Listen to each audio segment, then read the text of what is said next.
পাহাড় ঘেরা চট্টগ্রামের সীতাকুণ্ড উপজেলার জঙ্গল সলিমপুর, যাকে বলা হয় এক দেশের ভেতর আরেক দেশ,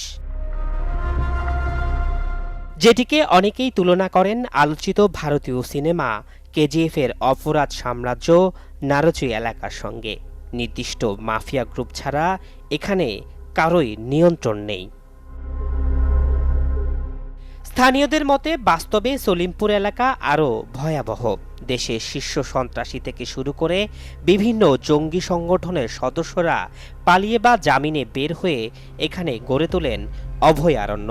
পাহাড়ের খাঁজে খাঁজে ভয়, আতঙ্ক আর রহস্য মিলে নিষিদ্ধ এক জগৎ।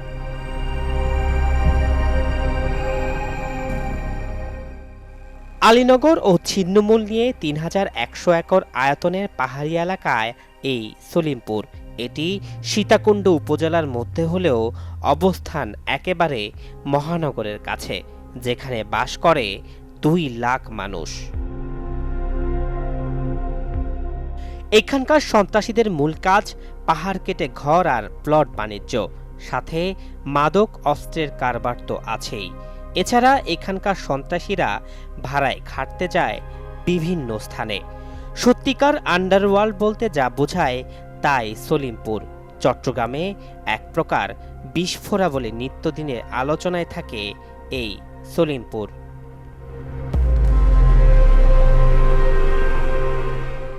হতদরিদ্র স্বল্প আয়ের মানুষ এখানে বসবাস করে, যাদের ঢাল হিসাবে ব্যবহার করে নিয়ন্ত্রণকারী গ্রুপগুলো।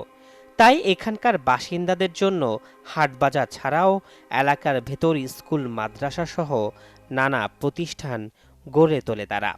এলাকায় ঢুকতে লাগে পরিচয়পত্র, ফলে বাইরের লোকজন এখানে প্রবেশ এক প্রকার নিষিদ্ধ।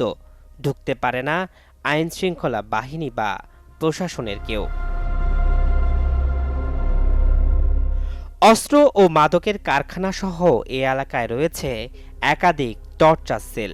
এলাকাবাসীর ভাষ্যমতে প্রায় প্রতি রাতেই তাদের উপর চলত তাণ্ডব ও নির্যাতন।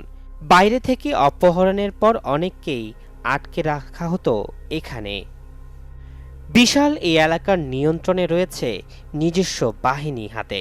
তাদের নিয়ন্ত্রণে রাজনৈতিক দলের কিছু অংশের প্রভাবশালী আন্ডারগ্রাউন্ড সন্ত্রাসী বাহিনীরও প্রভাব রয়েছে। সলিমপুর নিয়ন্ত্রণে মূলত ইয়াসিন আর রোকন নামের ২ ব্যক্তির হাতে বলে অভিযোগ স্থানীয়দের। রাষ্ট্র ক্ষমতা বদলালে বদলে যায় এখানকার নিয়ন্ত্রণ। এখানকার এলাকার নিয়ন্ত্রণ ব্যবস্থা এতই শক্তিশালী, সেখানে বিভিন্ন স্থানে সিসিটিভি বসিয়ে নজরদারি করে সন্ত্রাসীরা। আস্তানা গড়িয়ে দিতে বিভিন্ন সময়ে দফায় দফায় সেনাবাহিনী, র্যাব, পুলিশের অভিযান চালানো হলেও তেমন কোনো স্থায়ী সাফল্য মেলেনি। গেল ১৯শে জানুয়ারি এরকম অভিযানে গিয়ে র্যাব সদস্য মোতালেব নিহত হওয়ার পর আবারও প্রশ্ন ওঠে কার নিয়ন্ত্রণে এই এলাকা। সোমবার দিনভর অভিযানের পর আইনশৃঙ্খলা বাহিনীর দাবি এই প্রথম পুরো এলাকা নিয়ন্ত্রণে নিতে পেরেছে তারা। সেই নিয়ন্ত্রণ কতদিন ধরে রাখা যায় এখন সেটাই দেখার অপেক্ষায় সবার।